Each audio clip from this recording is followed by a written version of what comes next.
How's it going, everybody? Yes, I am wearing my Juan Soto hoodie, but don't worry, I drew a big X right through it. All right, so here's the deal. Internet's out at my house. Fortunately, I can get the game through cable, but can't do a live post-game show tonight.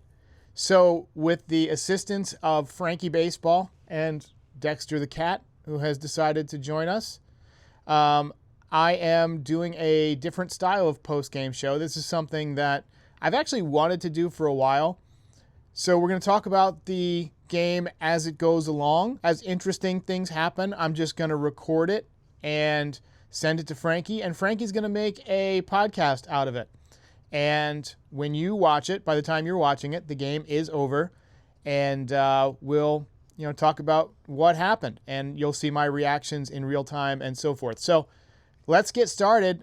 Trusty little clicker here to turn the camera on and off. So the next time I see you, the game will be underway. All right, so game starts in just a few minutes. Clark Schmidt on the mound. Last time out, he threw 6 shutout innings against the Angels. Time before that, he was just shite, as our friends in the UK would say, against the Rockies. Maybe that was jet lag, right? Maybe that was oxygen deprivation. So we're going to cut him some slack, and I'm going to choose to believe that he's closer to the pitcher who threw 6 shutout innings tonight than the one who didn't pitch well against the Rockies. Well, that didn't take long. So much for the Clark Schmidt that we saw against the Angels. Walk to begin the game, and then a 2-run monster home run. He's going to need to pull it together. We'll see how it shakes out. Well, 3-0 in the first inning. I can't sit still. It's going to be a long night, I think. Well, the toughest part about this is not knowing exactly where to put the phone that I'm recording with. If I put it in front of me, it blocks part of the TV, which I've found to be kind of annoying. And if I move it and sit in the other chair, it's bad luck, as we saw with the first inning. So I moved back. Trent Grisham just struck out, so I fear this spot might not be any luckier. All right, so we had a tough luck out from Ben Rice. He hit the ball really hard. You figure a pitcher who allows hard contact against a hitter who hits the ball pretty hard, good things could happen. And he did hit the ball hard, but that's just baseball, right at the left fielder. But he continues to smoke the baseball. And then Judge, he kind of gets beat on a pitch and still gets a base hit. He kind of got jammed a little bit, and he just kind of inside out it. Nice piece of hitting. And now I'm looking at Cody Bellinger, who I wish would get it going again. He was fun when he was red hot for about 15 games. And look, I've always felt like he would be a great hitter in Yankee Stadium. He's got a swing that's built for Yankee Stadium. But again, he's best when he's not loopy with the swing, when he's hitting the ball to left field and hitting the ball up the middle and taking what the pitcher gives him. And then you hit the mistakes, right? You hit the hanging sliders and the high fastballs that you get on top of. Those become your home runs. That's what he was doing when he was really swinging the bat well. So let's hope that he sticks with that. Right now it's 2-2 in the count. And there's a little bouncer to second base, and that's going to do it. And Bellinger grounds out with Judge on first. And that'll end the first inning. Watching Clark Schmidt here in the second inning, he was better. Curveball was better. He did give up a hit to Quan, but he also could have gotten Quan out. There was a pop-up down the left field line that just kind of fell in no man's land. Tough play. But, Schmidt seems to have adjusted from whatever was giving him problems in the first inning, and the curveball's definitely got some bite right now. So Paul Goldschmidt just had a bat completely destroyed for the second day in a row, and it got me thinking, Giancarlo Stanton with a torpedo bat. That is going to be something to see. He already hits the ball as hard as anybody. It'd be interesting to see if he's able to go, 124, 125 miles an hour off the bat with that torpedo bat. Again, I mean, it's shown to have some mild improvement for guys like Volpe, and I know Jazz has hit more home runs. He's only hitting about 180, but, Paul Goldschmidt's using it. He's having a good year. Austin Wells uses a torpedo bat, and his results have been mixed, although he does hit the ball pretty hard. I'm interested to see what Stanton's going to do, because he did say he was going to use the torpedo. All right, so better third inning for Clark Schmidt. A little help from Paul Goldschmidt at first base. I do think it's interesting, and they brought this up on the broadcast. Clark Schmidt and Jose Ramirez almost collided at first base. And It's because Clark Schmidt ran directly to the bag. Now, Ramirez is fast. Maybe that's somebody they know, hey, you got to go directly to the bag to get him out. But they do teach you to run about 4 or 5 feet from the bag up the line, so that way you can kind of make a left. It's called a banana drill. You run right at the line and then kind of curve like a banana and run straight through the bag. And that's how you avoid collisions. But maybe, when you got somebody as fast as Ramirez, and he is fast, maybe you got to improvise. Well, it has not been a premier night for the Yankees offense. At the time of this check-in, it is the top of the 6th inning. Yankees are down 3-0. Clark Schmidt is kind of nearing the end. He's at 90 pitches. We got 2 runners on base. I'm a little bit worried about the 3-run home run right now. He's got Arias at the plate. And as you get more tired, you start to hang that breaking ball. And I'm just a little bit worried with a couple of guys on base. This feels like a 3-run home run waiting to happen. And if that does happen, and he gets the strikeout, so that's good. But still got 1 more out to go. That's his 8th strikeout. So he's had the swing and miss, and Boone's coming out to get him right now. So that, an okay outing from Clark Schmidt. He was 1 out away from it technically being a quality outing, a quality start. Bad first inning, Typically it's the last inning that gets him. He runs into trouble. Typically he dominates early and then runs out of gas. Today he just got out of the gate kind of rough. And the Yankees offense hasn't helped him out very much. So, we'll see what the bullpen holds today. But the Yankees offense has got to get going, right? I mean, you're not going to win if you don't score. And we've had big double play from Volpe. We had Judge striking out on a hanging slider right down the middle of the plate. We're about 6 innings in, almost 6 complete. And right now, things not looking good. Got a Pete Davidson commercial right now. Am I the only one who finds him ridiculously annoying? I just find him so annoying. I don't think there's anything funny about him. I don't get it. But the man gets women. All right, so Jose Fernandez just turned one of the more impressive double plays that you'll ever see. Playing third base, obviously. And he had to range far to his left to field the ball. Ended up running it himself to second base. And then threw to first base, off balance, and still got Ben Rice. So, what are you going to do? Guy's amazing. And I feel like he's one of the more underrated players in Major League Baseball. I was going to say third baseman, but he really is just an underrated player in general. Almost went 40-40. He's got power. He switch hits. He can play defense, ton of speed, good guy. Good for Cleveland. As Judge gets a base hit, he's got 2 hits tonight. But Yankees still struggling to dent home plate. Look, I'm not feeling as optimistic now as I was earlier today. Mostly because it's been a shit day anyway. My internet going out and not being able to do my typical show.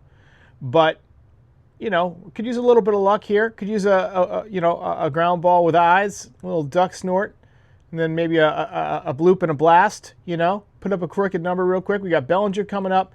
And Ortiz is coming out of the game. So maybe this final act will go better than the first 2. All right, so we are through the 6th now. And Cody Bellinger just grounded out. Great play by the second baseman. But the second replay that we've had in the last couple of minutes, and it really slowed down the game a little bit. I find myself yawning, lack of excitement tonight. But Rob Manfred said that the automated ball strike system probably coming to Major League Baseball. I didn't hear whether or not it was going to be the challenge system where you tap your helmet or whatever, or if it was going to be the full automated strike zone. I'm in favor of full automation for balls and strikes. That doesn't mean you have to get rid of home plate umpires. They can still be there to call plays at the plate, to call balks, to make decisions for other plays that involve the home plate umpire. But if you can get balls and strikes right every time, which we can with radar, that's not wrong, go to the umpire if the radar system fails, I just don't see the point in getting things wrong that we can definitely get right every time when the technology is there.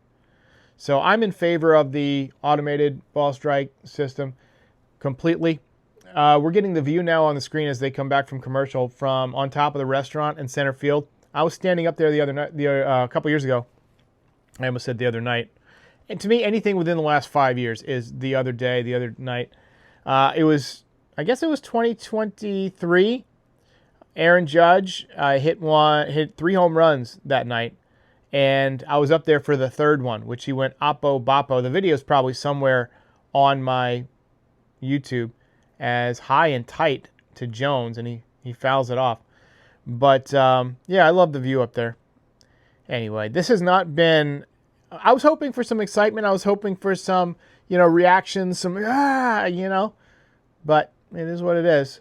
Internet is out, so we can't do our typical thing, and I hate it. All right, 7th inning stretch. I am abiding by the law. It is a federal law, not just a local municipality law. 7th inning, you got to stretch it. You gotta get the blood flowing. So far, tough night.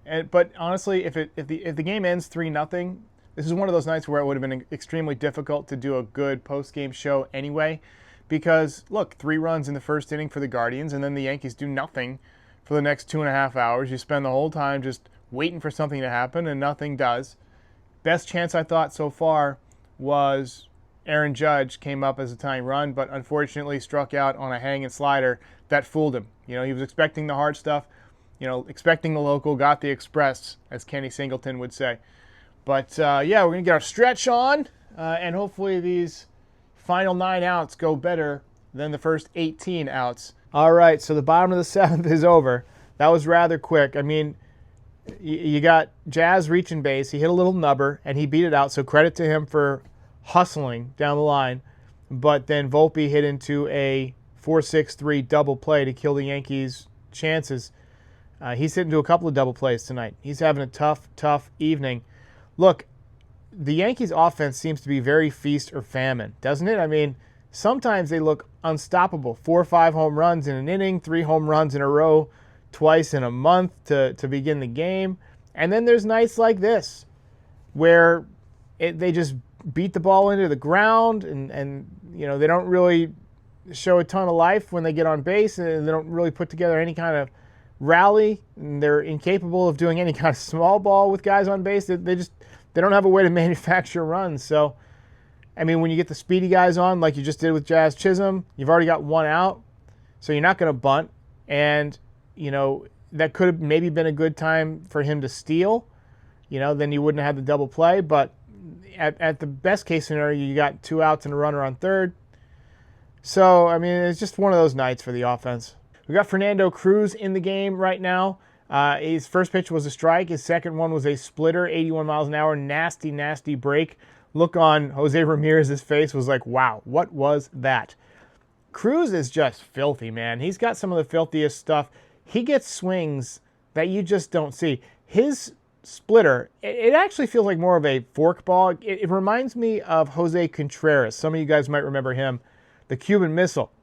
He was the guy whose signing kind of initiated the Yankees being branded the evil empire, because the Red Sox were after him. The Yankees rented out every hotel on the island where he was to prevent the Red Sox from meeting with him. And ultimately, after he signed with the Yankees, I believe it was Larry Lucchino said, even the evil empire extends its tentacles even into Latin America or whatever. But look, he never turned out to be the pitcher with the Yankees that we hoped, but he had a good couple of years with the White Sox. He was part of that 2005 World Series team. He had a nasty forkball, man. He had a nasty forkball. When I think of splitter, I think of one that's thrown with a little bit less break and thrown a little bit harder, like what Masahiro Tanaka threw, or what Kurt Schilling threw, or what Roger Clemens threw.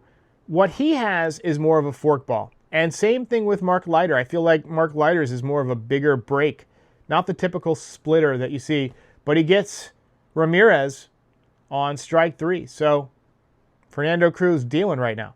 All right, I am contractually obligated to run an ad, so here's a quick word from the sponsor tonight. Hey, if you want to keep the conversation going after a show that you're listening to on the FT network, then head to Chat BCC. AJ's on there. I'm on there right now, typing away. I'll be there. We'll be there all the time, talking about what topics people want to discuss, what everyone wants to hear us talk about on Foul Territory. Yeah, if you have a question, we can answer it on FT or on an FT team show on the network. So if you want to come crash our group chat, it's as easy as sending a text. Head to foulterritory.chat to start chatting with FT hosts and the FT fam. Well, so much for Cruz dealing. He got the first 2 hitters with strikeouts, and they're talking about how great his stuff looked. And then he served up this looks like a 2-seam fastball that just didn't move at all. It was headed right for Austin Wells' mask, and now it's going to be in somebody's den in their trophy case. High fastball, and Manzardo demolished it. That was a no-doubter. And Cruz knew right away. You saw him go to his knees. I haven't seen the replay yet, but it looked like he just reacted. He just lost all energy out of his body and just collapsed to his knees as that ball was headed out of the ballpark. And the sound off the bat, I mean, it was pretty obvious. So 4-0 now, not looking good for the Yankees. Well, there you have it. The Yankees dropped Game 2 of this series after a win last night. Game 3 will be a rubber match. And we got Max Fried back on the mound. He had a tough night in LA, picked up his first loss. So, unfortunately, the Yankees were not able to get it done. I'm sorry that we couldn't provide more entertainment tonight. I was hoping to get some live, fun reactions, make the most out of this opportunity with the internet being out. But my internet's scheduled to come back on at 2 a.m., supposedly.